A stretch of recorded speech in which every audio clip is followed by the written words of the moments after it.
Hello and welcome to the big picture. The relationship between India and the United States, which has been on an upward curve for some time now, is seeing further intensity. As of now, two major visits are happening, one by the Indian Defence Minister Manohar Parrikar to United States and the other by the US Secretary of State John Kerry and the Commerce Secretary to India. Parrikar has already signed a crucial logistics exchange memorandum of agreement yesterday, and Kerry has been involved in strategic and commercial dialogue with Foreign Minister Sushma Swaraj, apart from Secretary of Commerce and Indian Commerce Ministers' dialogues. These flurry of activities and some crucial decisions on the strategic front and furthering of defence ties is taking the ties to a new level. So what do these agreements and the progress in the ties between the two countries mean? Where are the ties between the two countries heading? And how will this increasing proximity between the two countries impact global geostrategic relations and India's own relations with other major countries? We will discuss all this today with Major General Retired Ashok Mehta, Defence and Security Analyst, Commodore Retired C. Uday Bhaskar, Director Society for Policy Studies, Professor Chintamani Mahapatra, Chairman Center for US, Canadian and Latin American Studies at the JNU, Pramit Chaudhari, Consulting Editor, Hindustan Times, and on the phone line from Trivandrum is M.K. Bhadrakumar, former ambassador. Welcome to all of you. Mr. Bhadrakumar, I'd like to come to you first. How do you see this flurry of activities happening at this point of time between India and the United States? Well, this is the final lap for the Obama administration. And not only with regard to India, but even with regard to other countries, the presidency is coming to an end, and this is the time that the Obama's legacy is being, finally summed up. Whatever additionality that is possible, I think they're looking for it. So from their point of view, I think this is a tremendous success. That this logistics agreement has been signed. They have been pining for that for several years. And there was apparently resistance from the Indian side, which has been now successfully overcome. Now, what we need to look at it is, what is there in it for India? The more I look at it, I don't think that this is really just a matter of logistics. It's quite obvious that Americans have plentiful military bases all over the world, and including in our part of the world. In the Middle East alone, there are several countries, in the Persian Gulf alone, there are several countries where they have bases, and, they have dozens of, warships and, hundreds of fighter aircraft and, tens of thousands of soldiers in all these places. Then they have Djibouti, they have Diego Garcia, they have Afghanistan. Afghanistan itself, they have about 4 or 6 bases. Then about dozens of them in Southeast Asia. Okay. So I don't think that this per se is bringing any additionality to the Americans in that sense. Okay. But I'll come to you. I'll come back to you. Mr. Bhadrakumar. Just please stay on. I'll come back to you. Uday, how important is this logistics arrangement? As Bhadrakumar was pointing out, but the Indian Defence Minister has made it clear that Americans will not have any bases in India, nor India will have any bases there. But what is this logistics agreement, and how important is it? Two things, Girish. One, what is this logistics agreement about, and what is it not about? Not about. I think it will be fair to clarify this, that it is not about bases. That by signing this particular agreement, India has not committed itself to any kind of quote-unquote basing rights, so that is out of the way. Neither does this mean that India is becoming a military ally of the United States, which seems to be a perception in some quarters in the Indian debate over the last few hours. But what it is about is it enables the Indian military, meaning that if you look at the kind of logistic items that would be made available to India if such a need arises, it is basic things, fuel, water, medical supplies, food, etc., maybe repair facilities if required. So in effect, what this does is that whether it is the Indian Navy or the Indian Air Force, should the need arise, you are able to tap into the logistic train of the United States wherever it is available. And vice versa. But given the fact that the United States is such an overwhelmingly superior military power, I would make the case that it is currently in India's advantage, meaning that it enhances or increases your sustainability. whichever theater or area that you want to operate, whether it is for humanitarian assistance, disaster relief, or any of the current exigencies. Now, is there a geopolitical subtext? The answer is yes. But as of now, the logistics agreement is really about facilitating the access to this, vice versa, and how India uses it is really a political decision. But now you have the enabling framework. Okay. That I think is how I would characterize Okay, the General memo. Mehta, why was it so important for the Americans to have this agreement? As Mr. Bhadrakumar was pointing out, they've been pining for it for quite some time. India has been avoiding it, and now why do you think is the right time for India to have signed this agreement? No, I think this is not just about the logistics agreement.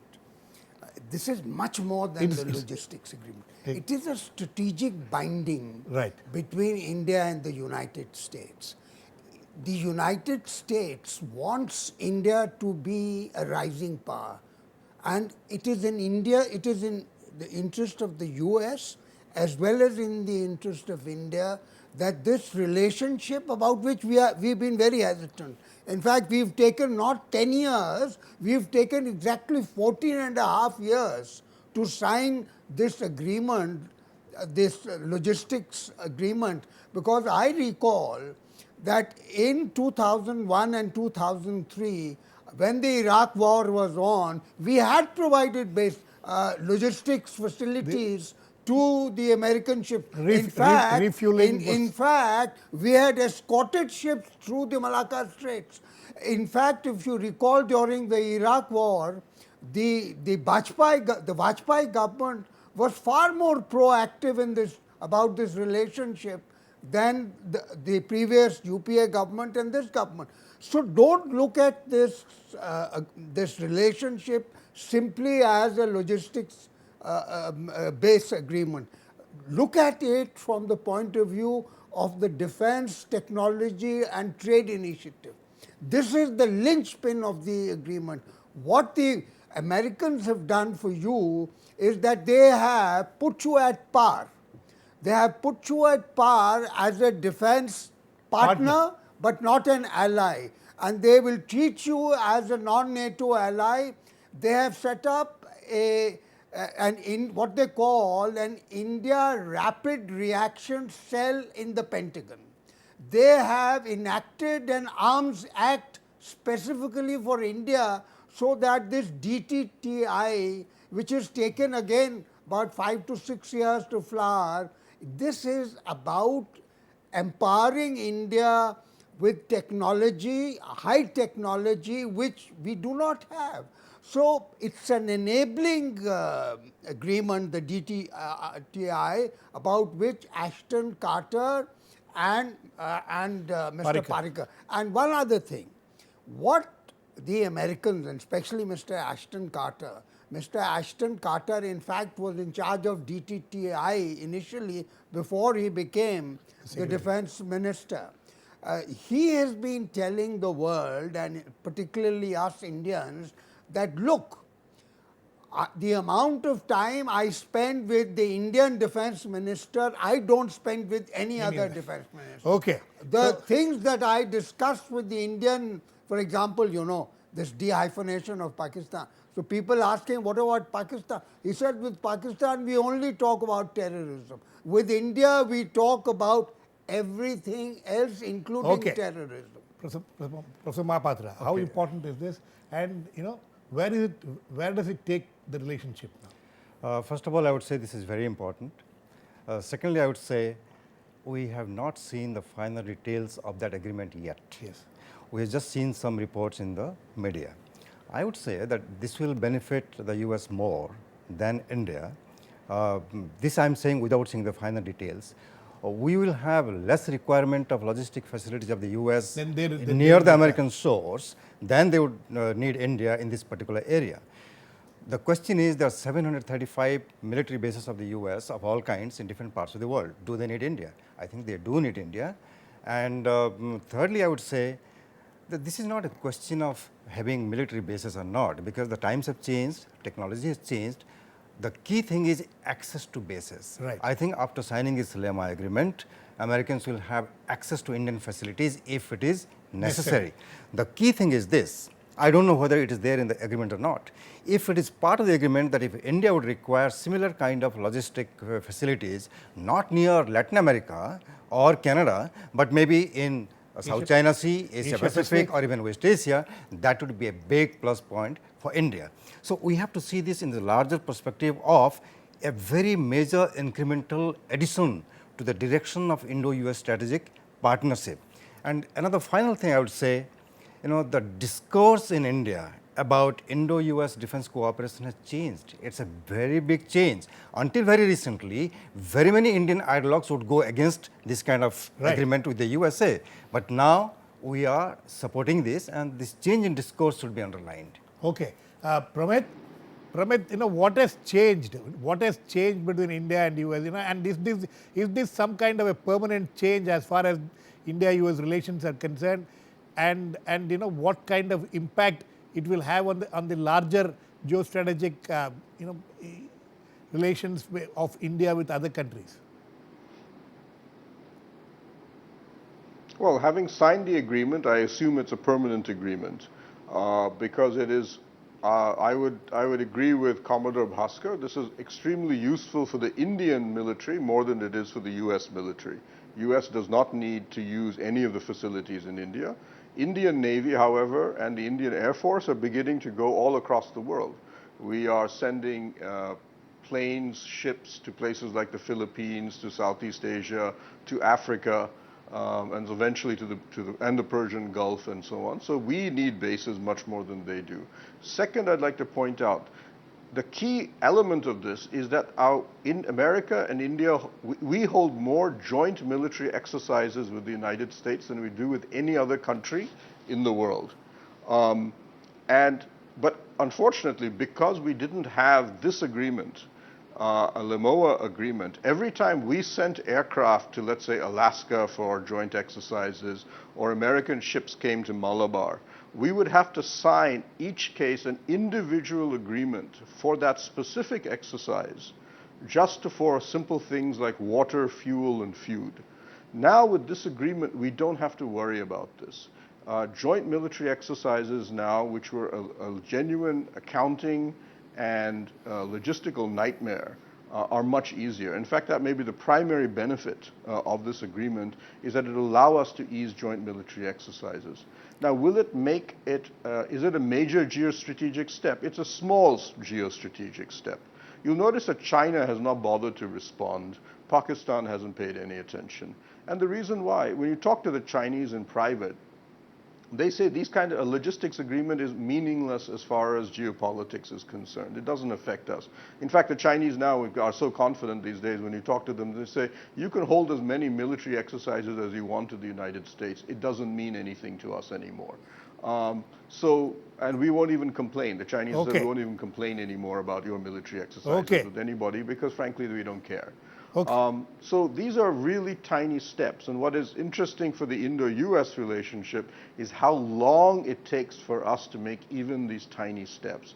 As General Mehta has mentioned, 14.5 years for a logistics agreement that was basically an accounting statement, an accounting agreement between the two militaries. And the far more complex and genuinely important agreements like SISMOA on communication information security, Lord knows how long that will take. So it's a useful step, it's an important step, but it's not an earth-shattering tectonic shift. I think there are differences of opinion as far as that is concerned. Mr. Bhadrakumar, Pramit says that the Chinese or the Pakistanis are not going to be, too much bothered. But already I have noticed some write-ups in both the Chinese media and also the Pakistani media expressing some kind of a concern. Another thing is that, are these agreements aimed at China as far as US is concerned, and is this something that which we need to take note of? You see, firstly, the point is this, that, why the most important thing about this particular logistics agreement is that it is a kind of a litmus test from the American point of view. Whether India is willing to have this sort of a leap of faith, to get closer in strategic and geopolitical terms Now, this was what was at stake, and this is what the whole desperation was about. Getting India away from the non-aligned policies and, getting it to decouple from this obsession with strategic autonomy and to identify with the U.S. strategies and U.S. regional policies in a much more harmonious, holistic way. Now, this is what this agreement is about. Now, this is a stepping stone. It is going to lead to two other agreements. This is a foundational agreement. And that actually, those two agreements which are pending, which are in the cupboard, and which are going to come out for signature shortly in the next year or so, they are the more important ones. Right. Now, the point is, Girish, the point which you mentioned about impact, therefore, on other countries, it is undeniably there. Because, in these matters, in strategic and geopolitical matters, perceptions matter. Exactly. They are very important. And here, for instance, we mention about China, but I think a country which is going to feel greatly perturbed about it is also going to be Russia. Russia, Pakistan, China. And then the point is, if we sign this sort of an agreement tomorrow, how do we tell the Sri Lankans, to not to give, birthing facilities to the Chinese? Because the other neighbors, with whom, we have to constantly interact and persuade them away from, similar tie-ups with China. So China may or may not mind, because the point is China has got one base in Djibouti. China has access to Pakistani ports. China may well have access to Iranian ports even. So China is okay. China can take care of its requirements in this area, even if India doesn't offer any berthing facilities for Chinese ships. But that's not the point. The point is the geopolitical. The subtext here is undeniably containment strategy against China. Now, that must be clearly understood, and I don't think the Chinese will have any illusions about it, any difficulty in reading this subtext. Therefore, we need to then work our way from that point. How does it help our own discourse with China? Okay. Does it smoothen out matters? Does it make China more agreeable or amenable to our concerns, our demarches, or will it put their back up? Then secondly, would they react in some way? Like, for example, reinforcing further the strategic partnership that they have with Pakistan. Does it complicate the normalization process with India on the whole? Now, these are the issues that we have to. And then again, from the Russian point of view, about 3 weeks ago, the Russians and the Iranians have, entered into a very major thing, at the summit in Baku, which gives Russia access to the to our region through Iran's ports and Iran's territory. Russians are definitely concerned in this matter, and we know that the backdrop is of a creeping new Cold War. These are not things, that, we don't talk about it, but we know that this is the backdrop in which all this is happening. Okay. So from the American point of view, the most important gain here is that India has taken a leap of faith. India has taken a leap of faith. The US much closer. Okay, sir. Okay. Professor Mahapatra, do you agree with that? India has taken a leap of faith, and then all these other factors which are going to be working against us. And I'm sure you think India has taken all these things into consideration, is ready to face whatever the consequences. I think India has taken everything into consideration before taking the step. I would argue slightly differently. I would say that if the Russians can come up to Iran, if the Chinese are building facilities in Pakistan, the Chinese are showing their force in Sri Lanka, and if India does similar kind of agreement with the United States, what is the problem? It is just not one side that China will react like this, so we should be worried about it. Pakistanis are going to be more worried about it. No, India should do whatever is in its interest. And I think the government has done the right thing by considering different aspects of what is happening in the neighborhood and going closer towards the United States. And it is in India's interest at the moment. There is no alternative to this. Okay. Uday, so is this the end of even trying to be seen as some kind of non-aligned? Is that the end of that era? I think, Girish, the non-aligned orientation and era had ended some time ago, I would say after May 98, 99. 98 is the nuclear test. 99 is Kargil. And post-Kargil, you see the beginning of the rapprochement with the United States. And I think once we had got into the civilian nuclear agreement and President Bush had enabled what happened in 2008, I would make the case that the larger geopolitical context at the global level, which in a way provides the foundation for non-alignment as a policy, was no longer there. So then India moved away from there to strategic autonomy, and we were trying to see how we could really, the partnership with the United States, how could you impart content into it?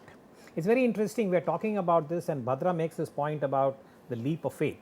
It just struck me that in 2005, June of that year, before the nuclear agreement, our current president, the Honorable Mr. Mukherjee, was the defense minister. Right. And the Rumsfeld-Mukherjee agreement signed in June 2005 was a far more comprehensive in terms of its scope, yet it was not realized. And if we have signed the LEMOA today, I think in a way it imparts the content, and the non-aligned, I would say, predication is no longer, I think, a valid kind of postulate for India. We spoke about strategic autonomy. And I think if we really want to enhance our space, a robust partnership with the United States is the logical way to go. And I'll give you the reason for this, whatever Bhadra and the others may say on this, because there is clearly a political kind of, shall we say, position on this. The Indian left is not enthused about a closer relationship between India and the United States. As a security analyst, I make the case that China would give its right arm to be able to access US military technology, but it's not allowed because of the politics. So what does China do? It tries to obtain it by other means. There are all kinds of allegations about what China tries to do. In the Indian case, if we are looking at the next 20, 30 years, which is what successive governments of India have done from the time Mr. Brijesh Mishra as the NSA started what was called as the NSSP, we are trying to engage with the United States on certain specific niches. Dr. Carter has done a lot of heavy lifting, I think as one of my panelists pointed out, in his time as far as the India-US relationship is concerned. So I think what we are trying to do really is to maximize what began in many ways with Prime Minister Vajpayee. There was a certain stasis in UPA too, Yes. and now the Modi government is taking this forward. Okay. General Mehta, strategic autonomy, will it be, will that, as far as India is concerned, will that be maintained after this? Well, we talk about strategic autonomy from the rooftop, but the fact is that this is an era of multi-alignment and not non-alignment. And I think what we are actually doing is quite different from what we are saying. We talk about strategic autonomy, and yet we are multi-aligned. We have still good relations with Russia, we have good relations with Japan, we have good relations with European Union, and we have good relations with China. So, and you think all this will continue? No, that is where the challenge for Indian diplomacy is. But I want to come back to this point about the complete fruition of India-US strategic partnership. We are not yet there. I'll give you two examples. The Defense Framework Agreement, which Pranab Mukherjee signed in 2005, we took a long time. Actually, it was signed in 2015, but we took a long time deciding about it. And the second thing, that there was a defense intelligence agreement, which was there till 2008 between India, between the two defense units. We have not renewed the defense intelligence. So that and no, but are you meaning no, that I'm saying, this agreement also may take its own time? I'm saying that India is overly cautious, and the Americans are not anymore. Not anymore. They are still cautious. Okay, very quickly. And the previous government, as I said earlier, was not this cautious. And if you want this relationship to flower, I think we need to reach out to the Americans. Pramit, very quickly, last word. Where is it heading now? Do you see all these doubts and suspicions of the past going away and a new era now? No, not necessarily. India and the United States, for example, completely disagree in Afghanistan. We've been working at cross purposes in Afghanistan now for at least 10 years, if not more.